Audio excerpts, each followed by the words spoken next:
everyone. Thank you so much for such a warm welcome. And I guess this is kind of the challenging content portion of what promises to be an amazing few days. And I wanted to talk to you all a little bit about Ukraine. I was there, as Imran said in his very gracious introduction, when the war began. And I've spent about 15 weeks there this year, so it's been a big part of my 2022. It's a story I've been covering since 2014. So, and I lived in Russia twice before as well, so it's a part of the world that I have spent a lot of time in. And I think that the sort of interesting conversation to be had around Ukraine right now is really about trying to envision how this thing ends, right? Where does it go from here? What does victory look like to the different parties who are involved in this conflict? Because I think that understandably right now there's this huge sense of exuberance around the Ukrainian ability to push back the Russian military, to humiliate them, to defeat them, to force them to retreat from Kiev, from Izium, from Kherson. And that has led to this kind of natural exuberance and a feeling that maybe they can really do it. Maybe they can win this war single-handedly. They can push the Russian army completely out. And maybe while they're at it, they might destabilize the situation, or the situation in Russia might become so destabilized that Vladimir Putin would end up falling. And so you can see and feel the kind of energy around that excitement that has come with this extraordinary Ukrainian response. It's really like a David and Goliath dynamic, right? On the one hand, you have the second largest military in the world on paper. And on the other hand, you have like the little engine that could, that with a huge amount of support and backing from various countries in the West, has been able to deal a sort of devastating blow to the Russian military. But I just want to provide some kind of context or another side of that story, because I think it's really important when we talk about war and we think about war that we don't get carried away with the kind of football game excitement analogy, and we keep it rooted in an understanding of the tragedy and horror of war that often gets forgotten when you're talking geopolitics and things seem really fascinating and fast-moving and unpredictable. I just returned from Kherson Oblast, which is the area that Russia was just forced to pull back from. And I just want to give people a sense that victory in Ukraine, after the jubilation of liberation passes, actually looks very grim and very dark and very empty. So, for example, you will go into these towns and villages that have been liberated through incredible acts of bravery. You will see for the first few days people cheering in the streets, old ladies weeping as they welcome Ukrainian armed forces back into their towns. But then very quickly they're forced to contend with their new reality. And the reality is that almost every single house in these areas has been decimated, has been destroyed. I had an elderly woman come up and was clinging to me like a mollusk, saying, "Please help me. Come and look at my house." I went and looked around her house. There was no roof. She's a 65-year-old woman. Her son is serving on the front lines. She's all alone. And she is moving her bed at night into different parts of the house, trying to find somewhere with more shelter and more warmth. So it's clearly not a sustainable situation for people to live like that. Meanwhile, there are no central services yet that can be returned to these areas because they've been so badly decimated. And you have the very real trauma that people living in these areas have experienced at the hands of their Russian occupiers. So I interviewed a 56-year-old woman called Tatiana, who was brutally raped by a young Russian soldier, who was begging him, "Oh, please, I'm too old for you. You need someone younger. Please leave me alone." And he didn't listen to her. He raped her in her brother's bedroom. She was so ashamed she couldn't even tell her husband, but she did pluck up the courage after a few days to go to the Russian commander who was in charge of the unit in that town. And she told him what this young soldier had done to her. And the commander said, "I'm going to deal with it." And a few days later, the commander came to see her and said, "I punched the guy in the jaw for you." Would you like me to kill him? And she said, I would like to kill all of you, which was extraordinarily brave. And again, it's so easy to get carried away with these stories of bravery, but underpinning that is the real trauma of what Tatiana has experienced. And Tatiana at this stage doesn't have any recourse to support and help for that, right? She is forced to continue, as many Ukrainians are, to best carve out whatever semblance of a life they can for themselves and for their families. Beyond that, you have a situation where a large part of the country is now either maybe no longer in a state of fighting, but under pretty consistent missile attacks. And the new Russian sort of modus operandi, which is deeply cynical but also remarkably effective, is to target critical civilian infrastructure. So they're basically going after the electric grid. And the reason this is kind of effective is because, unlike some of the bombardment that we saw in the city of Mariupol, for example, where there was a huge number of civilian casualties, where a women's maternity hospital was hit, a theater with displaced people living there was hit, hitting critical infrastructure doesn't quite rile the international community and onlookers in quite the same way, because there aren't as many civilians being killed in the process. But actually, in a funny way, there are many civilians who will be killed as a result of this, because you are now marching in to a bitterly cold Ukrainian winter with temperatures regularly plunging below zero, and the Ukrainians do not have enough power to ensure that people have electricity and, most importantly, that people have heat. So they are actually asking Ukrainians who are overseas now, please don't come back to Ukraine, because we can't actually handle you. And we can't repair the grid fast enough, because every time we try to make those repairs, it's like a game of whack-a-mole. The next week, and when I was there for 4 weeks, it happened every Monday morning. So there's a psychological impact to it too. You would wake up at like 5 in the morning on a Monday with a pit in your stomach, knowing that across the country there was going to be a huge series of attacks, some of which would invariably kill civilians as well, but which would ultimately decimate the grid infrastructure for that day. I went to parts of the country where there's no running water, parts of the country where people have to use salt water to bathe and go every day and wait in a line and collect drinking water to bring home with them.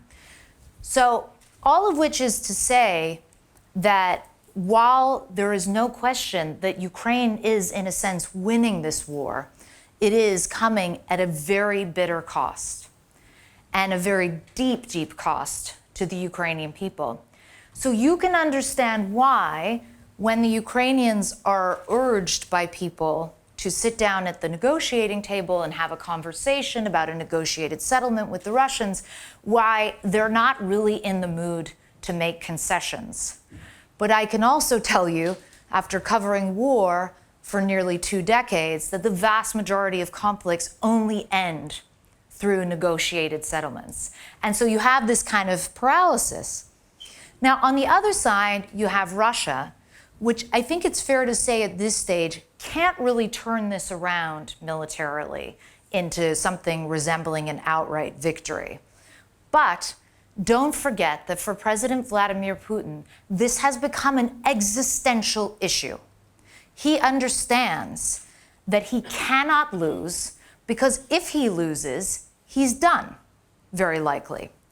And so the game that I believe the Russians are playing now is not necessarily an outright victory, because they understand that militarily that is essentially impossible for them, but to try to grind this conflict on with the hopes of extending it into like a protracted stalemate.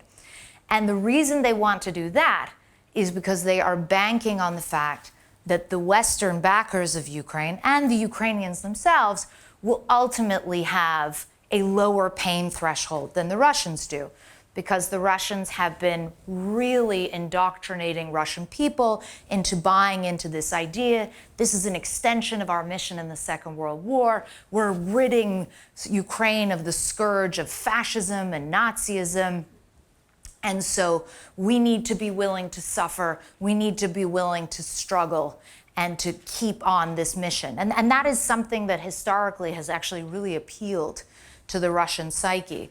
And so while you're seeing a lot of Russians, understandably, not wanting to send their children to go and arguably probably die in Ukraine, you're not seeing Russians coming out into the streets in the way that maybe had been expected or hoped to protest the fact that, the sanctions are having a really biting effect, that they can't get imports as easily anymore, that there are all sorts of constraints and changes that have been placed upon their daily lives and a certain quality of life that many Russians have become accustomed to, which is no longer available to them. So for Russia at this stage, I would argue that probably a victory looks like a sort of extended stalemate, whereby ultimately the West and Ukraine's backers feel like, how much longer can we keep this up? Which brings me to the kind of final piece of the puzzle, and it's a really important piece of the puzzle, which is, what does the international community, or particularly NATO, those supporting Ukraine in this war, what does victory look like to them? And this is interesting because you see that there's kind of two schools of thought here. There's one school of thought that says victory looks like an end to this war, as Russia has had a decisive blow dealt to it, but now there is a really good time to sit and have a discussion and really start to think about the contours of what a kind of cessation of hostilities and ultimately a negotiated settlement might look like. And we heard this recently from the U.S. Chairman of the Joint Chiefs of Staff, General Mark Milley, who talked about this. And then what was interesting is there was a little bit of pushback from a different part of the U.S. administration, from the White House, who were saying, well, no, we really need to wait for Ukraine to take the lead and say what they would like to see and when they would feel ready to sit down and under what kind of parameters they would be willing to have that conversation. But there's no question that going forward, Ukraine's international backers really need to have a very clear, cogent, and coherent sense and a unified sense of what exactly they want to see or how they would like to see this end. Because there is a very big difference between going for broke and trying to essentially facilitate the ousting of Vladimir Putin, which is, I think, in some camps, the sort of preferred outcome. And then, another camp, which would be a little more pragmatic and thinking, let's give the Ukrainians what they need to defend themselves, but then also urge them to sit down at the negotiating table as soon as they possibly can. The other wild card in all of this, and not to kind of, leave you on a on a note where you're like, well, there's no answers and this all sucks and it's terrible, but that's what I'm going to do. But the other wild card in all this is, even if the Ukrainians did decide, okay, we're going to sit down, we're going to talk negotiated settlement, we understand there has to be some concession. At this stage, who in this room arguably would take President Vladimir Putin at his word, even if he offered an assurance that, okay, we're going to agree this about the Donbass, we're going to agree this about Crimea? Who would really believe that we wouldn't be having the same conversation in 2 years' time, in 4 years' time, in 6 years' time, whenever it becomes politically expedient for Vladimir Putin, for whatever domestic reasons or possibly international reasons? Usually it's more about kind of his own domestic agenda and kind of appearing as very strong on the world stage. He can sort of pull at these levers and continue to cause chaos and discontent and misery on the ground in Ukraine, but not necessarily just Ukraine. And so you have this very complex set of factors, which is a big part of the reason that I think it is so difficult to kind of come up with any consensus around how we deal with bringing this conflict to an end. But I would just underscore, having spent so much time there, having seen so many hearts broken, having met mothers who have wept over the bodies of their dead sons who have been executed for no reason except that they were walking down the wrong street at the wrong time. I do think it's really important for us to remember that we have an obligation, all of us, to do whatever we can in any capacity to help try to mitigate the suffering in Ukraine and to help try to precipitate an end to that war. And with that, I thank you for your time.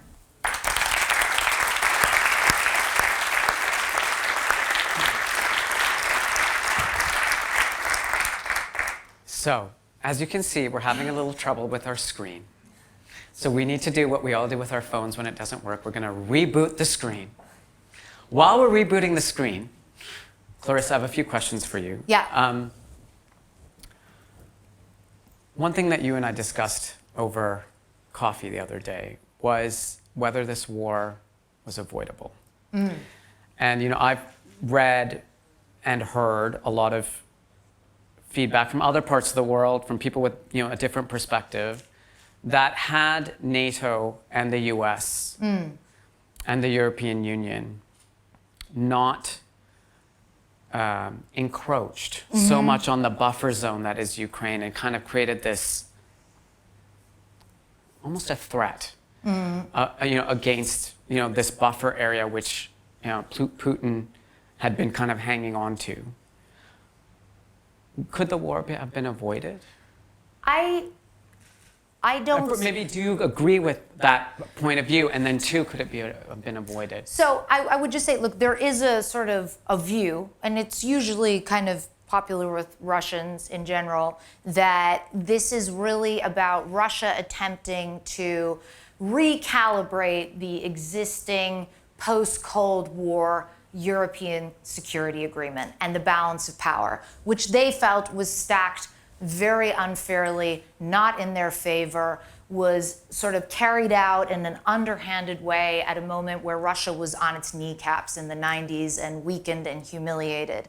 And so they felt that allowing all the Baltic states to join NATO, as well as other countries that were traditionally sort of behind the Iron Curtain, was a threat to them. At the same time, so I think you can have a discussion about like whether NATO expansion in the 1990s was overly exuberant. Within the context, though, just of like where we were today and where we were sitting there in January and February, and I sat there for 4 weeks, and I was like most people who had spent a lot of time in Russia, I was like, this war is not going to happen. And this is why I don't think that argument holds water, because even my Russian friends and my like pro-Putin Russian acquaintances were, sorry, you know, they were all saying this war isn't going to happen. Of course, the invasion isn't going to happen. It's not going to happen. If it was inevitable, if Russia had been pushed to such a point where they had no recourse but to invade Ukraine, then maybe they would have said at the time, well, you know, it's inevitable. It's going to happen. It's going to happen because, you know, the West hasn't given Russia any choice. But that's not the rhetoric that was coming out, even from Sergei Lavrov himself. So I think that that's a little bit of a feint. But I do think you could have a separate discussion about like NATO expansion in the 1990s and whether that was handled as well as it could have been. Okay. The other thing that's part of the dialogue around this conflict is Mr. Putin himself. And just now in your talk, you said Putin could be done. Yeah.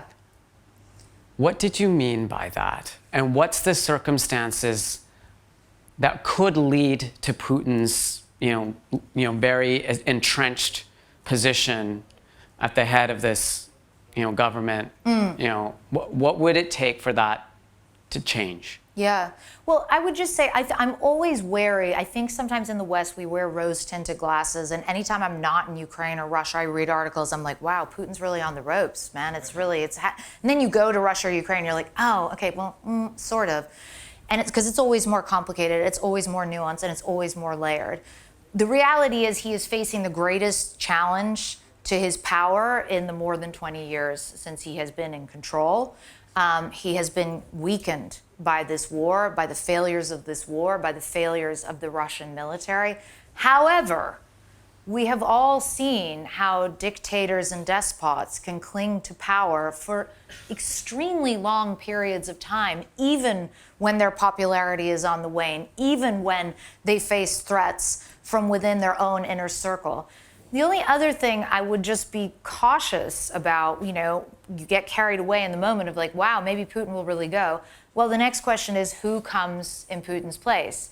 Because if you think they're going to unlock the penal code and let Alexei Navalny, the Russian opposition leader, out and he's going to take over and it's going to be free and fair elections in Russia from now on, you're sorely mistaken. So there are, it's a confluence of different factors around that. And I think there's, as always with the Kremlin, it's very opaque. It's very difficult to know exactly what's going on. But there's no question that he is weaker than he's been in a while. And if he doesn't bring home the bacon in some sense in Ukraine, even if it's with a little bit of sophistry and some nice words and trying to make something look like some kind of a victory, he will be facing some serious challenges. A personal question, if you don't mind. Sure. Some of those stories you just shared are harrowing. Yeah. And in your 20-plus career, reporting from the front lines of wars all around the world, how do you maintain positivity about the world when you're constantly this close to so much suffering, so much misery, so many difficult things that are happening? So I think the sort of little-known secret, and this is partly why I actually wrote a book, honestly, the little-known secret about spending time in conflict zones is that you see the worst of humanity, but you also see the best of humanity. And Ayman, I'm sure you found this. I mean, Ayman has spent a lot of time in war zones as well, but like the incredible courage you see, the kindness you see, the sacrifice you see, small gestures, things are really distilled to their essence. And it's kind of very elemental and profound, and things matter, and colors are vibrant, and it feels real. And all of that can be very compelling and very difficult to let go of. And then you come back to your real life and you're like, oh my God, there's 50 kinds of toothpaste to choose from. And it's sort of overwhelming in a very different way. But yeah, I would say don't underestimate like the incredible resilience and beauty of the human spirit under incredible hardship and adversity. And that for me is so life affirming and so affirming of this kind of thread of human connection that really binds and connects us all. Well, Clarissa, I am extremely grateful to have you here with us at Voices. I know you're an extremely busy person, but thank you so much for coming. Thank you guys.